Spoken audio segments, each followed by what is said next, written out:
Hello అండి, అందరికీ నమస్కారం. నేను మీ కట్టా కార్తీక్. భోగాపురం ఎయిర్పోర్ట్ విషయంలో వైసీపీకి, టీడీపీకి మధ్య క్రెడిట్ గేమ్ నడుస్తుంది. క్రెడిట్ మొత్తం జగన్మోహన్ రెడ్డి గారిదే, ఆయన హయాంలోనే పనులన్నీ కంప్లీట్ అయినాయి అని వైసీపీ ప్రచారం చేసుకుంటుంది. లేదు లేదు, దాన్ని సాధించింది చంద్రబాబు నాయుడు గారు, కంప్లీట్ చేసింది చంద్రబాబు నాయుడు గారు అని టీడీపీ కావచ్చు, కూటమి నాయకులు కావచ్చు, వాళ్ళు ప్రచారం చేసుకుంటున్నారు. మరి దీంట్లో నిజమేంటి? నా దృష్టిలో అయితే భోగాపురం ఎయిర్పోర్ట్ విషయంలో జగన్మోహన్ రెడ్డి గారికి క్రెడిట్ ఉంది, చంద్రబాబు నాయుడు గారికి క్రెడిట్ ఉంది. ఎవరి క్రెడిట్ ఏంటి అనేది ఈ వీడియోలో క్లియర్గా మాట్లాడుకునే ప్రయత్నం చేద్దాం. ముందుగా చంద్రబాబు నాయుడు గారి కృషి గురించి మాట్లాడుకుంటే 2016లో ఎన్డీఏ కూటమిలో టీడీపీ భాగస్వామ పక్షంగా ఉన్నప్పుడు, అశోక్ గజపతిరాజు గారు పౌర విమానయాన శాఖ మంత్రిగా ఉన్నప్పుడు ఈ భోగాపురం ఎయిర్పోర్ట్ శాంక్షన్ అయింది. 2018 నాటికి భూసేకరణ చేయడం జరిగింది. 2019లో చంద్రబాబు నాయుడు గారు భోగాపురం ఎయిర్పోర్ట్కి పునాది రాయి వేశారు, శంకుస్థాపన చేశారు. అప్పుడే పనులు స్టార్ట్ అయినాయి. తర్వాత జగన్మోహన్ రెడ్డి గారు అధికారంలోకి వచ్చారు, కొంత ఆయన కూడా పనులు నడిపించారు. 2024లో కూటమి ప్రభుత్వం అధికారంలోకి వచ్చిన తర్వాత మళ్ళీ చంద్రబాబు నాయుడు గారు ముఖ్యమంత్రి అయిన తర్వాత పనుల్ని వేగవంతం చేశారు. మొత్తానికి భోగాపురం ఎయిర్పోర్ట్ని కంప్లీట్ చేశారు. ఇది చంద్రబాబు నాయుడు గారి పాత్ర. అంటే సాధించారు, భూసేకరణ చేశారు, శంకుస్థాపన చేశారు, మళ్ళీ ముఖ్యమంత్రి అయిన తర్వాత పనులు వేగవంతం చేశారు. మొత్తానికి భోగాపురం ఎయిర్పోర్ట్ని కంప్లీట్ చేశారు. ఇలా ఓపెనింగ్ స్టేజ్లో అది ఉంది. సో చంద్రబాబు నాయుడు గారి కృషి ఇది.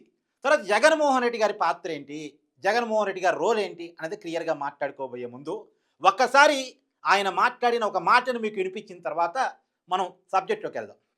రాష్ట్ర ప్రభుత్వం టెండర్లు పిలిచింది. ఇదే రాష్ట్ర ప్రభుత్వం టెండర్లు భోగాపురం ఎయిర్పోర్ట్కి టెండర్లు పిలిచింది. ప్రతిపక్ష నాయకుడిగా ఉన్నప్పుడు జగన్మోహన్ రెడ్డి గారు మాట్లాడిన మాటలు ఇవి. ఈ మాటని మాట్లాడింది కేంద్ర ప్రభుత్వం ఈ మాటని మాట్లాడింది 2019 నాడు, ఎన్నికల కంటే ముందు, ఇంకా జగన్మోహన్ రెడ్డి గారు ముఖ్యమంత్రి కాకముందు.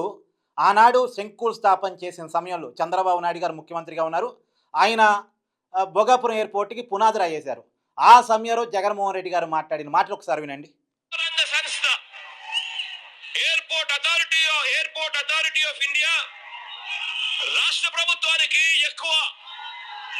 ఎక్కువ రెవెన్యూ ఇస్తామని, ఎక్కువ వాటా ఇస్తాము అని ఎయిర్పోర్ట్ అథారిటీ ఆఫ్ ఇండియా టెండర్లలో పాలు పంచుకొని వాళ్ళు అత్యధికంగా రాష్ట్రానికి మేలు చేస్తాము అని చెప్పి వాళ్ళు టెండర్లలో కోట్ చేస్తే, ఎయిర్పోర్ట్ అథారిటీ ఆఫ్ ఇండియా వాళ్ళకు గన ఎయిర్పోర్ట్ కట్టే కాంట్రాక్ట్ కన ఇస్తే చంద్రబాబు నాయుడు గారికి లంచాలు రావని ఇదే పెద్ద మనిషి చంద్రబాబు నాయుడు గారు ఆ టెండర్లు రద్దు చేసిన పరిస్థితి మనమంతా కూడా చూస్తా ఉన్నాం.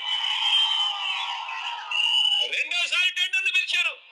సో అంతిమంగా ఇక్కడ జగన్మోహన్ రెడ్డి గారు చెప్పదలుచుకున్న పాయింట్ ఏంటి అంటే, ఎయిర్పోర్ట్ అథారిటీ ఆఫ్ ఇండియా వాళ్ళు టెండర్ దాఖలు చేసినా సరే వాళ్ళకి కాంట్రాక్ట్ ఇవ్వకుండా జిఎంఆర్ సంస్థకి లంచాలు తీసుకొని జగన్మోహన్ రెడ్డి గారు భోగాపురం ఎయిర్పోర్ట్ కాంట్రాక్ట్ అప్పచెప్పారు. ఇది జగన్మోహన్ రెడ్డి గారు చెప్పిన మాట. జిఎంఆర్ చంద్రబాబు నాయుడు గారి జేబు సంస్థ, బినామీ సంస్థ. ఇది జగన్మోహన్ రెడ్డి గారు ఆ ఉపన్యాసంలో చెప్పిన మాట. నిజానికి జగన్మోహన్ రెడ్డి గారు 2019లో ఆయన ముఖ్యమంత్రి అయ్యారు. ఆయన పార్టీ అధికారంలోకి వచ్చింది, ఆయన ముఖ్యమంత్రి అయ్యారు. తర్వాత కాలంలో జిఎంఆర్ సంస్థ భోగాపురం ఎయిర్పోర్ట్ కాంట్రాక్ట్ దక్కించుకుంది కదా, దాన్ని రద్దు చేశారు. జిఎంఆర్ సంస్థకి ఇచ్చినటువంటి కాంట్రాక్ట్ని జగన్మోహన్ రెడ్డి గారు ముఖ్యమంత్రి అయిన తర్వాత రద్దు చేశారు. చంద్రబాబు నాయుడు గారు జిఎంఆర్ సంస్థకి ఇచ్చారు, జగన్మోహన్ రెడ్డి గారు ముఖ్యమంత్రి కాగానే రద్దు చేశారు. కానీ మళ్ళీ 2022 నవంబర్లో అదే జిఎంఆర్ సంస్థకి, గంధి మల్లికార్జునరావు గారి సంస్థకి ఎయిర్పోర్ట్ని అప్పచెప్పారు. ఎందుకు అప్పచెప్పారు? జిఎంఆర్ సంస్థకు అప్పచెప్పటాన్ని జగన్మోహన్ రెడ్డి గారు ప్రతిపక్ష నాయకుడిగా వ్యతిరేకించారు. ముఖ్యమంత్రి కాగానే ఆ కాంట్రాక్ట్ జిఎంఆర్ సంస్థకు వద్దని రద్దు చేశారు.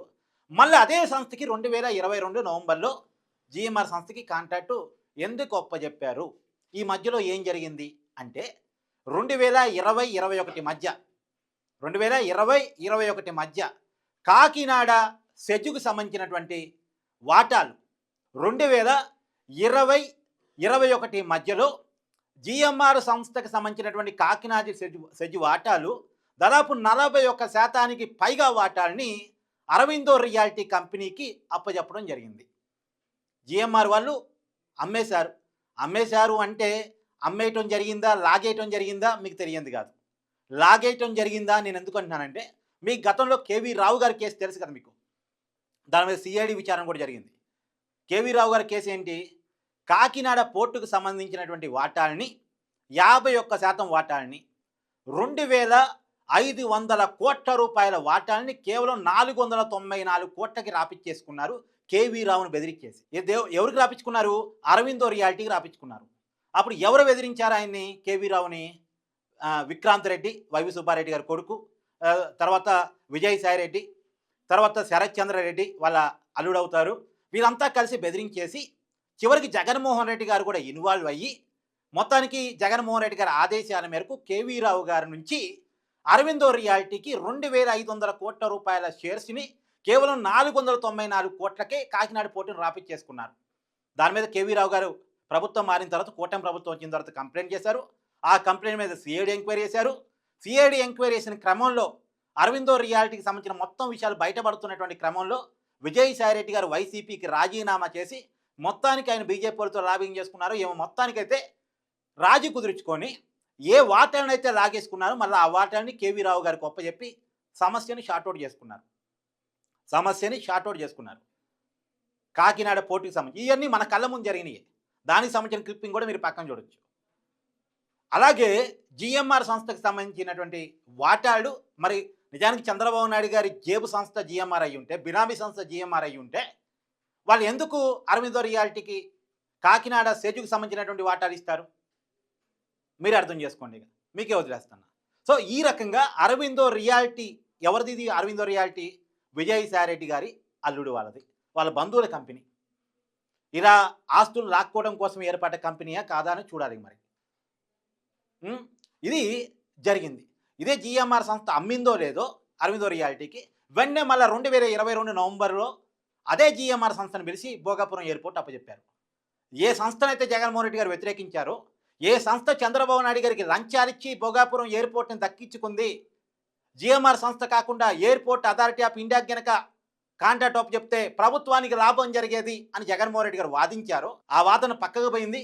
అదే జిఎంఆర్కి కాంట్రాక్ట్ వచ్చింది. ఎందుకు వచ్చిందంటే ఆ జిఎంఆర్ వాటాలు కొన్ని అరవిందో రియాలిటీకి అమ్మబడ్డాయి కాబట్టి ఇది జరిగింది. అంటే ఇది జగన్మోహన్ రెడ్డి గారి క్రెడిట్ భోగాపురం ఎయిర్పోర్ట్ విషయంలో. ఇంకా భోగాపురం ఎయిర్పోర్ట్ కంప్లీట్ కాలేదు, ప్రజలకు ఇంకా అందుబాటులో రాలేదు. అంటే కంప్లీట్ అయింది, ఓపెనింగ్ ఫార్మాలిటీ కంప్లీట్ చేసిన తర్వాత ప్రజలకు అందుబాటులో రావాల్సింది. ప్రజలకి ఇంకా అందుబాటులోకి రాకముందే, ప్రజలకి లాభం జరగకముందే జగన్మోహన్ రెడ్డి గారికి మాత్రం జరగాల్సిన లాభం జరిగిపోయింది. ఎలా జరిగిపోయింది? జిఎంఆర్ వాళ్ళు వాళ్ళ వాటాన్ని అరవిందో రియాలిటీకి బదలాయింపు చేయడం ద్వారా జరిగిపోయింది. జగన్మోహన్ రెడ్డి గారు ముఖ్యమంత్రిగా ఉన్నప్పుడు ఆయన పొందాల్సిన లాభం పొందారు. ఇది జగన్మోహన్ రెడ్డి గారి క్రెడిట్. భోగాపురం ఎయిర్పోర్ట్ విషయంలో జగన్మోహన్ రెడ్డి గారి క్రెడిట్ ఏదైనా ఉంది అంటే జిఎంఆర్ ఆస్తులు కొట్టేయటం. నిజానికి జిఎంఆర్ అనేది ఎవరికి జేబు సంస్థ కాదు. గంధి మల్లికార్జునరావు గారని దేశంలోనే ప్రముఖ పారిశ్రామికవేత్త.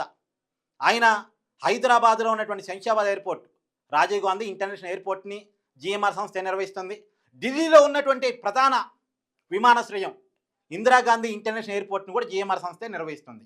ఈవెన్ దో నాగపూర్ కావచ్చు, ఇలా అనేక చోట్ల విమానాశ్రయాన్ని జిఎంఆర్ సంస్థ నిర్వహిస్తోంది. ఎయిర్పోర్టును నిర్వహించడంలో జిఎంఆర్ సంస్థకి అనుభవం ఉంది కాబట్టే భోగాపురం ఎయిర్పోర్ట్ని జిఎంఆర్ సంస్థకు అప్పచెప్పారు చంద్రబాబు నాయుడు గారు. దాని మీద జగన్మోహన్ రెడ్డి గారు అనేక విమర్శలు గుప్పించారు. అధికారంలో రాగానే ఆ కాంట్రాక్ట్ రద్దు చేశారు. మళ్ళా అదే సంస్థను పిలిచి కాంట్రాక్ట్ అప్పచెప్పారు.